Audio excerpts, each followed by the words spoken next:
Hey everyone, welcome back. I hope you're having an amazing day. Let's dive right into the stories.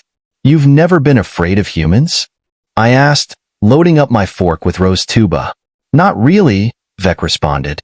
I've worked with at least 20 of them in my career, and met many more. Never been scared, he said. Sure, they're physically intimidating, but nothing compared to that pissed-off Vash security officer. Hells, we even served with a few of the same ones. Don't tell me you thought old Sparks Thompson was scary. Thompson had been the engineer aboard the Star Voyager back when Vec and I had briefly served together on her. He was one of the oldest, craziest, drunkest, skinniest, untidiest, most borderline unemployable humans either of us had ever met. For unfathomable reasons, all human engineers like to be called Sparks and called their captain Skipper or Skip in return. And like all humans, they were pretty much magicians when it came to technology. Vec, my very good friend, old Thompson was the single scariest human I've ever met. You just moved on to the Xer before it showed. That's all, I said. Vec laughed, his glottal ligatures clattering. The scariest thing about Thompson was that whiskey he drank. I dipped my finger into it once, and it took a week for my claw to harden again. For those of you who were unaware, attempts had been made early on to ban off-world humans from obtaining ethanol after certain incidents that were regrettable. It didn't work, of course. They just covertly manufactured it from whatever they could get their hands on. And when your freighter is 2 kilometers long and has a crew of just 40, there are a lot of forgotten spaces to hide things in. In the end, the Galactic Council just gave up, declared it a cultural thing, and taxed it, apparently repeating a path human authorities had trodden for centuries. I didn't mean physically scary, Vec.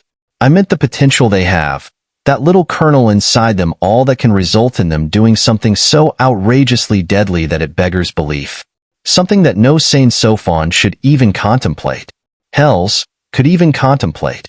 Something that you can't really comprehend unless they sit you down and explain it to you a couple of times, because it's just so absurdly lethal and yet devilishly cunning. Vec had clearly noticed a change in my expression, my pheromones giving off a mixture of contrary signals. Sorrow, terror, astonishment, pride, shock, hells, even amusement. May Morrow forgive me. Let me tell you what happened aboard the Star Voyager a while after you left, I began. It had been over a cycle since Sparks had joined the Star Voyager, the first human engineer we'd had. The one before, also nicknamed Sparks, didn't last long. He got his high certification 2 decades after starting and took a more lucrative job aboard a passenger ship. It took us nearly half a cycle to replace him. Our systems held together with wishes and hopes during that time. We couldn't work on anything he'd marked as human-modified. All mods were superbly documented, mind you. He was a consummate professional. It was just strictly forbidden by Galactic Council statute.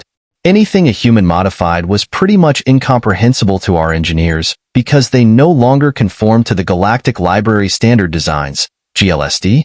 Guards, I hated the GLSD sometimes. No new commits on any design in 3,000 cycles. Nothing new, not even slight improvements. It had become so bad that nearly a quarter of species actually regarded the designs as sacred religious texts.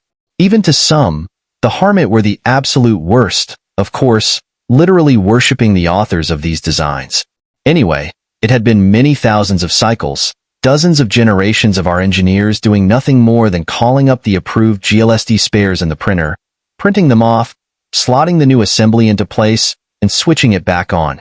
What few scientists we had left still understood the principles, sure, but no one learned how to design or engineer anything anymore. Why bother when someone who'd been dead for 100 millennia had already figured it out and written it all down for you?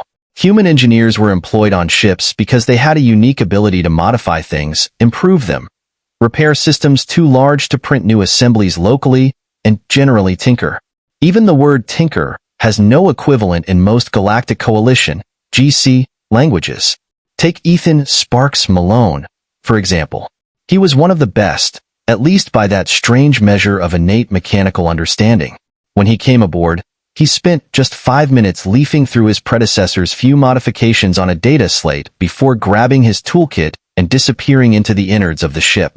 For 2 whole days, no one saw him except for a couple of visits to the food vending machines. But after a grain run to Alcara 6, we restarted the engine to find it somehow 25% more powerful and 15% more fuel efficient. Magicians, that's what they were. That's why humans could command the 4X standard. We were contractually obliged to pay them. Given the shortage of human engineers, we were glad of that collectively negotiated rate. Gods know what they would be paid if competition were allowed. After the initial improvements, old Sparks could usually be found in his micro-G workshop working on some obscure component. It could have just as easily been the result of an explosion in a wire factory for all I could tell. No one really went near him, not just because he was human, but also because of his tendency to keep working while you were trying to talk to him. You'd often find yourself conversing with his bottom half, the top being embedded in whatever unsuspecting device needed his ministrations that day. A saving grace, I suppose, as the other times I spoke to him, he usually had a mouthful of food.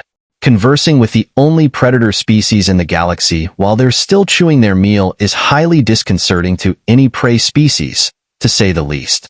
Especially when they spit half of it back at you seemingly for emphasis. One day, about half a cycle into his time aboard, he approached me about the ship's weapons. "Hey, Captain. I've replaced the thermer and that crappy ventral laser. No mods, all GC standard." I was glad to hear that. GC statutes meant humans weren't allowed to modify weapon systems. Not after the incident where a human engineer supercharged a library ship's lasers and dropped half a moon on some fanatical kidnappers. "Okay, thanks Sparks," I replied, dodging crumbs. "Yeah, but it's not really going to do much if it comes to a shootout. It barely qualifies as an anti-ship system by USC standards." I could tell he was itching to tweak it, but I wasn't having any of that. It would cost me my career. At this point, I made a mistake. I should have been clearer. I left him some ambiguity, unwittingly allowing him to exercise his human initiative and stubbornness.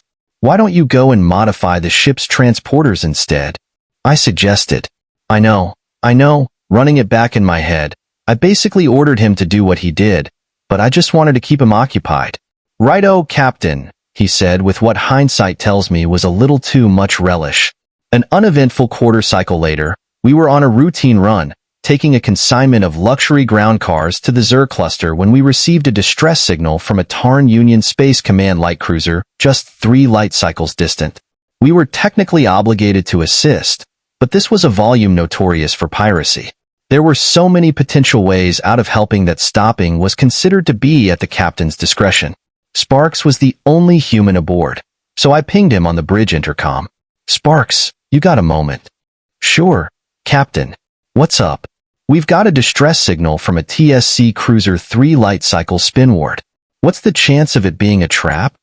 Forgive me, I'd been learning human tactical slang, but it still felt odd condensing a complex situation into so few words, if you can call them that. "If it is, I know a TSC team who will hunt him down and personally tear him a new one," Sparks replied. As best I could tell, that was a negative. I'm still not entirely sure. So, we diverted to assist the stricken ship, hoping it was genuine and for a rather less than noble reason.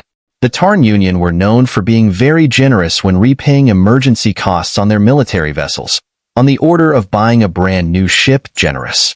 Dropping out of warp near the Tarn cruiser, everything seemed correct to me.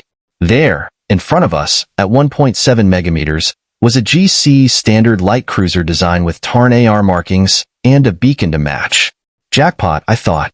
At this point, Sparks paid an unscheduled visit to the bridge.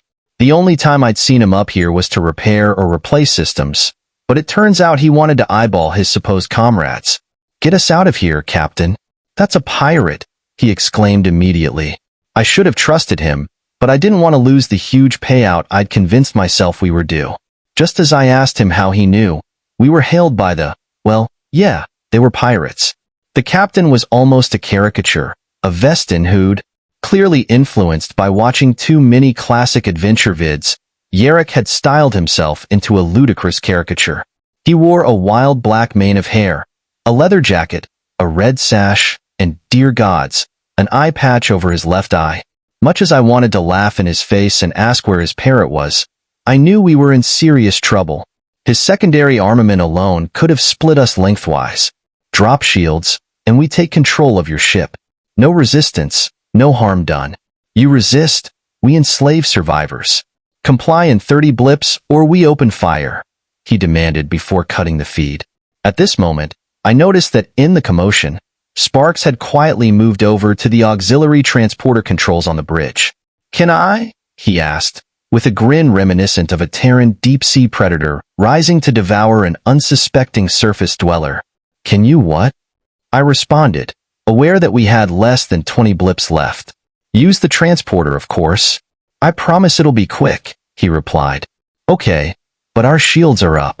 Transporters don't work through shields, and theirs are up too. Typically for Sparks, he took the okay at the start of my sentence as permission rather than an acknowledgement. Over the past few decades, he had turned my flippant comment about working on the transporter into a tour de force of human engineering magic. He had not only managed to boost the sensors to penetrate shields, but had also gotten the transporter to do the same and attached a Class 2 AI to them. Now, attaching an AI to weapons was strictly forbidden and had been since before the Farsheet first achieved orbit some 500,000 cycles ago. But as Sparks was keen to point out during the subsequent debriefings, transporters weren't weapons. I was reminded of the famous quote from Ambassador Khan, the Galactic Council's first envoy to Terra. If they're determined enough, anything is a weapon to a human. I later discovered that the actual quote apparently substitutes sex toy for weapon. Our time was up, and the pirate captain hailed us again, appearing on screen in all his ridiculous garb. Surrender or die. What is your choice? He demanded. Energizing, Sparks said flatly, the appalling grin never leaving his face as he pressed a button on the transporter console. The pirate captain, along with everyone else visible on their bridge, immediately dematerialized in front of us. What happened? Sparks, did you transport them to our brig? I asked incredulously. Not quite, Skip. There were 122 crew aboard that cruiser. Our brig won't hold more than 20, 30 if they're small. I had to put them somewhere with enough room, he said, waving his hands in circles to indicate more open space. My heart sank as the realization hit me. So, please tell me you didn't just space them, just like that, all 122 of them. Yes and no. Well, yes, they're in space without suits, but not without an atmosphere. I gave each one of them 10 times their volume in atmosphere, and used the tractor beam to build an airtight field around each of them. So they're alive. My heart leapt. No. I overrode a few safety interlocks back when I modified things, and the AI seems to have taken it upon itself to include a randomized function. Whoops. What exactly do you mean, Sparks? Each separate volume got completely randomized by the transporter matrix during rematerialization, he clarified, rather graphically.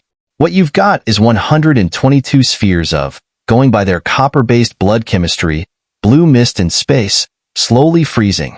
Guess that makes them easier to dispose of. I slumped in my chair, utterly horrified.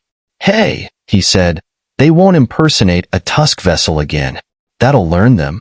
This story takes us on an exciting journey through a future world where people excel through ingenuity and adaptability. The witty banter between the characters adds a fun element, and the final plot twist shows off the amazing power of technology, even if it has unexpected consequences. It's a thought-provoking tale that explores the ethical implications of technological advancements, making it both entertaining and thought-provoking. What about your opinion? Let us know your thoughts down in the comments below. And as always, a huge thank you from the bottom of my heart for getting involved in today's stories. Your love, your support, your time always means the world to me. Thank you, and hopefully, I'll see you in the next one.